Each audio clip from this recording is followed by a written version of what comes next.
బెదిరించొద్దు.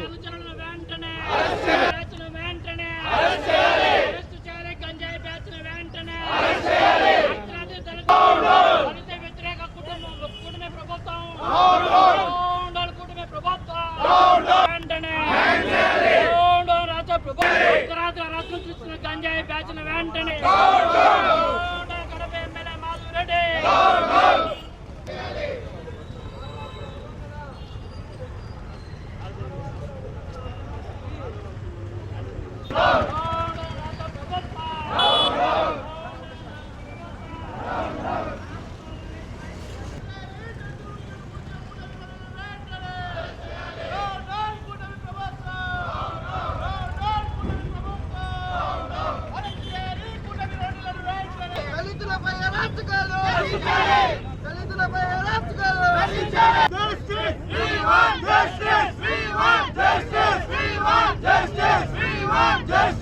వెంటనే ఓపన్ చేయాలి. గంజాయి బ్యాచ్ అందరిపైన వెంటనే దళిత కుటుంబ ఇల్లు కూర్చొని అందరిపైన ఓడిచెట్టు వెంటనే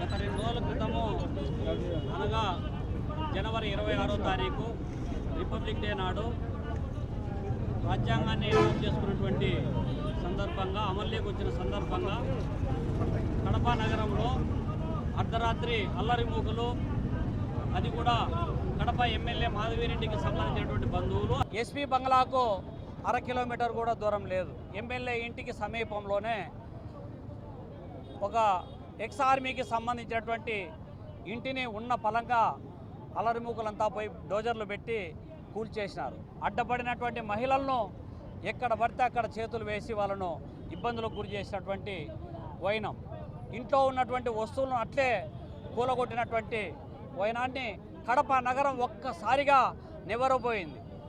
దీనిపైన పార్టీలు, ప్రజా సంఘాలు అందరూ కూడా తీవ్రమైనటువంటి పద్ధతిలో వ్యతిరేకిస్తూ ఉన్నారు, నిరసన వ్యక్తం చేస్తూ ఉన్నారు. అందులో భాగంగానే ఈరోజు బాధితుని ఇంటి దగ్గర నుంచి అంబేద్కర్ సర్కిల్ వరకు నిరసన ర్యాలీ, ఆందోళన కార్యక్రమాన్ని నిర్వహిస్తూ ఉన్నాం. ఈ సందర్భంగా కూటమి ప్రభుత్వం అధికారంలోకి వచ్చిన తర్వాత గత ప్రభుత్వంలో విధ్వంసక పాలన, దౌర్జన్యాలు పెరిగిపోయినాయి, అక్రమాలు పెరిగిపోయినాయి, కబ్జాలు పెరిగిపోయినాయి, గంజాయి పెరిగిపోయిందని పదే పదే చెప్పినటువంటి కూటమి నేతలు ఇవాళ ఈ 18 మాసాల పాలనలో వచ్చిన తర్వాత ఎక్కడ పడితే అక్కడ కబ్జాలు పెరిగిపోతూ ఉన్నాయి, దౌర్జన్యాలు పెరిగిపోతూ ఉన్నాయి, సెటిల్మెంట్లకు అడ్డాగా మారిపోయింది కడప నగరం. ఇవాళ ఈస్ట్, వెస్ట్, నార్త్, సౌత్ ఎక్కడ చూసినా కూడా సెటిల్మెంట్ బ్యాచ్లు, ఆఫీసులు పెట్టి అడ్డగోలుగా సెటిల్మెంట్ చేసేటువంటి పరిస్థితి ఇవాళ పెరిగిపోతూ ఉంది. బాధిత కుటుంబంకు సంబంధించినటువంటి 20 ఏళ్ల క్రితం ఉన్నటువంటి ఒక సివిల్ డిస్ప్యూట్ను, ఆ సివిల్ డిస్ప్యూట్లో ఉన్నటువంటి ప్రత్యర్థులు ఎవరైతే ఉన్నారో వాళ్ళు పోయి ఈ ప్రాపర్టీని మేము ఎమ్మెల్యే అనుచరులకు అమ్మేసినాం, బంధువులకు అమ్మేసినాం అని చెబితే బాధితులు పోయి ఎమ్మెల్యేకు పోయి మొరబెట్టుకుంటే ఎమ్మెల్యే భర్త Srinivasulu Reddy TDP politburo సభ్యులైనటువంటి ఆయనకు మొరబెట్టుకుంటే దీన్ని సామరస్యపూర్వకంగా పరిష్కారం చేస్తానని చెప్పిన 2 రోజులు 48 గంటలు గడవక ముందే ఇండ్లు కూల్చారంటే దీని వెనక ఎవరున్నారో స్పష్టంగా అర్థమవుతుంది. దీని వెనక ఎన్ని కోట్ల రూపాయలు చేతులు మారినాయో అర్థమవుతుంది. కానీ వాళ్ళేమో చెప్తా ఉన్నారు, ఆ కూల్చినటువంటి వ్యక్తులకు మాకు ఎలాంటి సంబంధం లేదు, కూల్చినటువంటి ఘటనకు మాకు ఎలాంటి సంబంధం లేదని వాళ్ళు ఇవాళ కౌంటర్ స్టేట్మెంట్ ఇస్తూ ఉన్నారు. మీరు మరి ఈ విధమైనటువంటి సంబంధం లేకపోతే ఇమ్మీడియట్గా పోలీసులకు చెప్పి ఎందుకు arrest చేయించలేకపోయినారు? CI, 1 town CI Chinnapeddayya సమక్షంలోనే ఈ కూల్చివేత జరిగింది. ఆయన సమక్షంలోనే డోజర్లు పోతూ ఉంటే సీజ్ చేయకుండా, దాడులు చేసినటువంటి వాళ్ళు కళ్ళ ముందరే తిరుగుతూ ఉంటే వాళ్ళని అరెస్టు చేయకుండా ఉన్నాడంటే చిన్న పెద్దయ్యకు ఎంత ముట్టింది, వీళ్ళతో ఎంత నువ్వు ఒప్పందం చేసుకున్నావు అని చెప్పి కూడా భారత కమ్యూనిస్ట్ పార్టీ చెప్పదలుచుకుంది. ఇవాళ కడప నగరంలో ప్రశాంతమైనటువంటి వాతావరణము ఉండాలనేటువంటి ఆలోచన పదే పదే చెబుతూ ఉన్నటువంటి ఎమ్మెల్యే మాధవిరెడ్డి గారు కడప నగరంలో శత్రు దుర్భేద్యమైనటువంటి రక్షణ వలయాన్ని నిర్మిస్తున్నామని, దానికోసం సీసీ కెమెరాలు పెడుతున్నాం, దానికోసం నిర్బంధంగా డబ్బులు ఇవ్వాలని చెప్పి పదే పదే చెప్తా ఉన్నటువంటి ఎమ్మెల్యే మాధవిరెడ్డి చెప్పినటువంటి ఈ సీసీ కెమెరాలు, సీసీ ఫుటేజెస్ ఏ గాలికి పోయినాయి, ఏ మూలన దాక్కున్నాయో ఒక్కసారి చెప్పాల్సినటువంటి అవసరం ఉంది.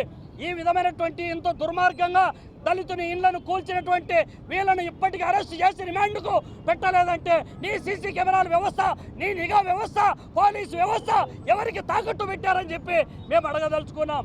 ఇది కేవలము ప్రజల యొక్క కదలికలను పసిగట్టి వాళ్ళని అణిచివేయడానికి మీరు చేస్తున్నటువంటి ప్రాపగండ తప్ప ఈ నిజంగా అఫెన్స్ను లేకపోతే దుర్మార్గాలను, దౌర్జన్యాలను, గంజాయిను అరికట్టేదానికి కానే కాదనేటువంటి విషయాన్ని ఈ సందర్భంగా చెప్పదలుచుకున్నాం. చెప్పేది ఒకటి, చేసేది ఒకటి. ఇవాళ కడప నగరం ఎక్కడ చూసినా కూడా కబ్జాలకు నిలయంగా మారుస్తూ ఉన్నారు, దౌర్జన్యాలకు నిలయంగా మారుస్తూ ఉన్నారు. మరి ఆ కూల్చివేతకు సప్లై చేసినటువంటి ఎమ్మెల్యే అనుచరుల వాళ్ళ అనుయాయులు ఎవరైతే ఉన్నారో వాళ్ళ ఫోన్లకు సంబంధించి కాన్వర్జేషన్ తీయాల్సినటువంటి అవసరం ఉంది. ఎమ్మెల్యే ఇంటి దగ్గర నుంచి బయట వాళ్ళు ఎవరైతే దౌర్జన్యాలు చేశారో, ఎవరైతే ఇంటిని కూల్చారో వాళ్ళ సీసీ ఫుటేజెస్ అంతా కూడా వెలికి తీయాల్సినటువంటి అవసరం ఉంది. ఇవన్నీ జరిగే క్రమంలో ఇమ్మీడియట్గా సిఐ చెన్నపెద్దయ్యను సస్పెండ్ చేయాలి. బాధితులను ఎవరైతే దౌర్జన్యం చేశారో వాళ్ళను అత్యాచారం కేసులకు సంబంధించినటువంటి అటెంప్ట్ మర్డర్ కావచ్చు, అత్యాచారం కేసులు నమోదు చేయాల్సినటువంటి అవసరం ఉంది. ఎస్సీ ఎస్టీ అట్రాసిటీ కేసు నమోదు చేయాల్సినటువంటి అవసరం, బాధ్యత ఉంది. ఆ విధమైనటువంటి చర్యలు తీసుకునే వరకు, బాధితులకు న్యాయం జరిగే వరకు ఈ నగరంలో జరుగుతూ ఉన్నటువంటి ఎస్సీ ఎస్టీ బీసీ మైనారిటీలను టార్గెట్ చేసి మాధవిరెడ్డి అనుచరులు సాగిస్తున్నటువంటి దౌర్జన్యాలకు వ్యతిరేకంగా అవసరమైతే కడప నగర బంద్ కూడా వెనకాడేది లేదని చెప్పి ఈ సందర్భంగా హెచ్చరిస్తా ఉన్నాం. కడపలో జనవరి 26వ తేదీ రిపబ్లిక్ డే రోజు అర్ధరాత్రుల్లో నిర్దాక్షిణ్యంగా ఒక దళితున ఇల్లు కూల్చడం జరిగింది. ఈ కూల్చిన వారు ఎవరంటే ఎక్కడెక్కడో పార్టీల్లో ఉండి కబ్జాలకు అలవాటు పడి, దౌర్జన్యాలకు అలవాటు పడి, దోపిడీలకు అలవాటు పడి వచ్చిన వైఎస్ఆర్ టీడీపీ నాయకులనే నామకరణం చేసి అమ్మే వాళ్ళు ఈరోజు మా పేరు చెప్పుకొని మా పార్టీ అండదండలతో వాళ్ళు లబ్ధి పొందాలనేసి ఇలాంటి దౌర్జన్యం, అందులో దళితుల మీద దౌర్జన్యం చేసి దోపిడీలు చేయడమే కాక నిర్దాక్షిణ్యంగా కట్టుబట్టలతో మహిళలను పైన చేసినారంటే వాళ్ళు మనుషులకు పుట్టినోళ్ళు కాదు, మానవత్వం చేసిన రాక్షసులు. అలాంటి వారిని వెంటనే కఠినంగా శిక్షించాలి. ఇలాంటికి సపోర్ట్ చేసే తెలుగుదేశం పార్టీ నాయకులను కూడా పార్టీ నుంచి సస్పెండ్ చేయాలనేసి మేము చంద్రబాబు నాయుడు గారి దగ్గరికి తీసుకుపోతాం. ఇక్కడ నియోజకవర్గాల్లో స్థానికంగా జరిగేది అధిష్టానానికి తెలియదు కాబట్టి మాలాంటి నాయకులందరినీ కూడగట్టి ఇక్కడ ఏమి జరిగింది ఇదంతా కూడా మా అధిష్టానానికి తెలియజేసి తగిన వాళ్ళ మీద కఠిన చర్యలు తీసుకునేదానికి కూడా మేము ప్రయత్నం చేస్తాం. ఈ కార్యక్రమంలో మా దళితుడికి అన్యాయం జరిగింది కాబట్టి అతని కుటుంబానికి న్యాయం జరిగేంత వరకు మేము చివరి వరకు కూడా తెలుగుదేశం పార్టీ నాయకులుగా అలాగే దళిత నాయకుడిగా మేము ఆయనకి ఇళ్ళవేళ్ళ అందుబాటులో ఉండి చివరి వరకు ఈ పోరాటానికి మద్దతు తెలియజేస్తూ సెలవు తీసుకుంటున్నాం. కడపలో మొదటిసారిగా కడప నగరంలో ఇంత దౌర్జన్యకరమైన ఈ కాండ ఏదైతే జరిగిందో దౌర్జన్యకాండ చాలా దుర్మార్గం. అందులో వీళ్ళు ఎస్సీ ఎస్టీలని మైనార్టీలని చిన్న చూపు చూస్తున్నారనే దానికి ఇది ఒక నిదర్శనం. అదే గనక వీళ్ళు బడాబాబుల దగ్గరికి వెళ్ళేసి వాళ్ళ దగ్గర కలెక్ట్ చేయాల్సిన పన్నులు కానీ వాళ్ళ దగ్గర రాజ్యాంగపరంగా రావాల్సిన వసూలు కానీ చేయలేరు. కానీ వీళ్ళను ఒకవేళ ఆస్తి కనుక వాళ్ళదే అయితే ఎవరైతే చెప్తున్నారో మేము మాదే ఆస్తి మేము పగలగొట్టలేదు అంటున్నారు. మీ ఆస్తి కాకపోతే మీరు ఎందుకు పగలగొడతారు? మీ ఆస్తి కాకపోతే మీరు ఎందుకు పగలగొడతారు? ఒకవేళ మీ ఆస్తినే అయితే మీరు చట్టాన్ని చేతిలో ఎందుకు తీసుకుంటారు? ఏమి మీ ధైర్యం? మీరు అధికారంలో ఉన్న పార్టీ మీకు అండగా ఉందనా లేకపోతే ఏంటనేది ప్రజలకు తెలియాలా. అదేదో ఎప్పుడో మనం వింటున్నాం, ఉత్తర భారతదేశంలో యూపీలో బుల్డోజర్ పాలన నడుస్తుంది, ఒక చిన్న పొరపాటు చేసినా కూడా అతని ఇల్లు కూల్చేస్తారని చూసి బాధపడేవాళ్ళం. ఆ బుల్డోజర్ పాలన మన రాష్ట్రానికి వచ్చింది. అందులో మన నగరం నుంచి మొదలు కావడం ఇది చాలా దుర్మార్గం. దీనిని కాంగ్రెస్ పార్టీ తీవ్రంగా ఖండిస్తుంది. కాబట్టి వీళ్ళు ఎవరైతే ఉన్నారో ఈ బాధితులను అండగా నిలబడి ఇక్కడ ఉండే ప్రభుత్వము వాళ్ళను ఆదుకోవాలి. వెంబడి ఏ ఇండ్లు అయితే వాళ్ళు పగలగొట్టినారో ఆ ఇంటిని కట్టించాలి. ఆ పిల్లలకు పుస్తకాలు కూడా తీసుకునే సమయం ఇవ్వలేదు. అర్ధరాత్రి నిద్రపోతున్న చిన్న పిల్లలకు, ఆడోళ్లకు, ముసలోళ్లకు బలవంతంగా బయటికి లాగి 100 మందికి పైబడి ఆ విధంగా దుర్మార్గపు చర్యను చేయడం ఎంత అమానుషం అండి. దీనిని ప్రతి కడప నగరంలోని ప్రతి ఒక్కరు పౌరుడు ఖండించాలి. ప్రతి రాజకీయ నాయకుడు ఖండించాలి. అందరూ వాళ్ళకు తోడుగా ఉండాలని.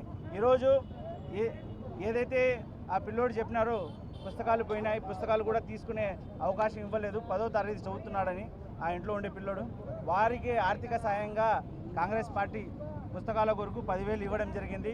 మా కార్యకర్త దినకర్ రెడ్డి రావడం జరిగింది. ఇదేంటంటే అందరూ దాంతో ఏం కాదు, వాళ్ళకు అందరూ అన్ని విధాల తోడ్పాటుగా ఉండాలా, ఒక ధైర్యాన్ని ఇవ్వాలా. ఇప్పుడు వాళ్ళు భయాందోళన చెందినారో వాళ్ళను మేమున్నామనే విధంగా అందరూ నిలబడాలా, తోడుగా అందరూ వాళ్ళను ఆదుకోవాలని ఈ నిమిషంలో నేను ప్రతి ఒక్కరిని కోరుకుంటున్నాను. అందరూ ఇక్కడితో ఈ ధర్నాలు, ఈ పోరాటాలు ఆగకూడదు. ఇంకా రాను వాళ్ళకు న్యాయం జరిగేంత వరకు కాంగ్రెస్ పార్టీ వాళ్ళ వెంట ఉంటుందని మరీ తెలుపుకుంటూ నేను గణతంత్ర దినోత్సవం రోజున ఈ భారతదేశ సైనికుడైనటువంటి మాజీ సైనికుడైనటువంటి అతని ఇండ్లు దౌర్జన్యంగా అర్ధరాత్రి పూట 100 మంది 2 జేసీబీలతో తప్పతాగి బంగ్యాకు తాగి ఒక దళిత మాజీ సైనికుడి ఇల్లు కూల్చివేత జరిగి ఇప్పటికి దాదాపు 3 రోజులు పైన అవుతుంటే కూడా ఆ 100 మందిలో కనీసం ఒక్కరిని కూడా అరెస్టు చేయలేకపోవడం పోలీసుల యొక్క దిగజారుడుతనానికి నిదర్శనం అని కూడా తెలియజేస్తూ ఉన్నాం. దీనికి వెనక స్పష్టంగా అర్థమవుతా ఉంది. స్థానిక శాసనసభ్యురాలు మాధవిరెడ్డి అనుచరులు కేవలం భూదాహంతో దళితుడు అంగబలం, ఆర్థిక బలం లేని వ్యక్తిగత ఏం చేస్తే ఏమవుతుంది లేనటువంటి ఒక అహంకార ధోరణితో కడప ఎమ్మెల్యే మాధవిరెడ్డి తన అనుచరుల చేత ఆ యొక్క దళిత సైనికుడి యొక్క ఇల్లును ధ్వంసం చేస్తే ఇప్పటి వరకు తెలుగుదేశం పార్టీలో కనీసం మాత్రం ఖండించే కార్యక్రమాలు కూడా జరగకపోవడం దౌర్భాగ్యమైనటువంటి దినం, దౌర్భాగ్యమైనటువంటి కార్యక్రమం ఇదే. ఒకటే చెప్తున్నాము, వైఎస్ఆర్ కాంగ్రెస్ పార్టీ తరఫున ఈ యొక్క అంశాన్ని వదిలే ప్రసక్తే లేదు. ఖచ్చితంగా దోషులు ఎవరైనా, ఏ పార్టీకి చెందిన వాళ్ళైనా, ఏ స్థాయి నాయకుడైనా వదిలిపెట్టే ప్రశ్నే లేదు. ఖచ్చితంగా దీన్ని పోలీసులు కేసులు కట్టి అరెస్టు చేసి నష్టపోయినటువంటి దళిత సైనికుడికి, ఈ భారత మాజీ సైనికుడికి రక్షణ కల్పించాలి. ఆస్తి నష్టాన్ని ఖచ్చితంగా అతనికి అందించే కార్యక్రమం ఈ ప్రభుత్వం తీసుకోవాల్సిన అవసరం ఉంది. ఇది ఇలాగే కొనసాగితే వైఎస్ఆర్ కాంగ్రెస్ పార్టీ ఖచ్చితంగా ప్రత్యక్ష ఆందోళనకు అన్ని రాజకీయ ప్రజా సంఘాలు మరి దళిత సంఘాలను కలుపుకొని ముందుకు పోయే కార్యక్రమం వైఎస్ఆర్ కాంగ్రెస్ పార్టీ తీసుకుంటుంది. ఖచ్చితంగా మేము ఈ అంశాన్ని ఇప్పటికే మా రాష్ట్ర అధ్యక్షులు జగన్మోహన్ రెడ్డి గారి దృష్టికి కూడా తీసుకోవడం జరిగింది. ఖచ్చితంగా దీని మీద వైఎస్ఆర్ కాంగ్రెస్ పార్టీ ఆ నష్టపోయినటువంటి దళిత వర్గాలకు అండగా నిలబడాలనేటువంటి మా రాష్ట్ర నాయకుడు జగన్మోహన్ రెడ్డి గారి ఆదేశాల మేరకు మేము ఈ కార్యక్రమాన్ని ముందుకు తీసుకుపోయేందుకు వైఎస్ఆర్ కాంగ్రెస్ పార్టీ తరఫున నమస్కరిస్తూ సెలవు తీసుకుంటున్నాం.